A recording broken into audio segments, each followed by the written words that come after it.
in many technological revolutions, it's smart to be the fast follower because the leader is the one who's paying for all the mistakes because no one knows how to do it.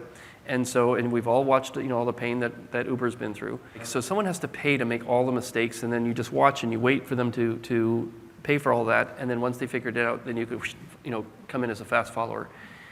That's a lot harder to do when the core technology is a thing that improves with use. So let's take the autonomous car industry. I don't know who's going to win that. There's a lot of companies competing. Elon thinks he's going to win because he's got more real training data. A lot of the other car companies are using a lot of sim or simulated data. Who knows?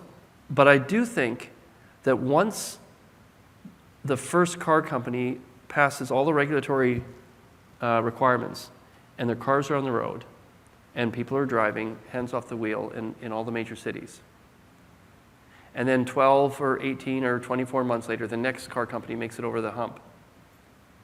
That first company has all this extra driving data. And just remember how these things learn. As Jordan said, we're used to things that you buy the thing and it's the same, when you buy it on Monday, it's still the same thing on Friday. But that's not true if that thing learns when you use it. And in the case of a car, autonomous car, in the beginning when we still have steering wheels, that the car is going to learn every time you interrupt the autonomous driver.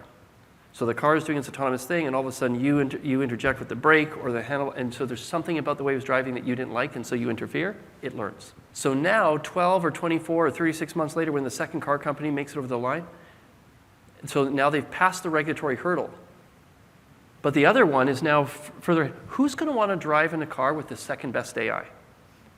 Because the software, it's software. So the marginal cost is zero. So it doesn't cost any more to use the better, just like it costs no more to use Google than Yahoo. So everyone in search has wanted to use Google.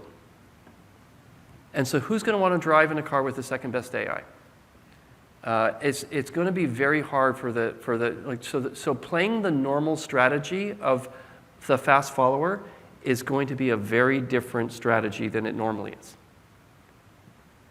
And that's why, when there are places that are leaning very hard into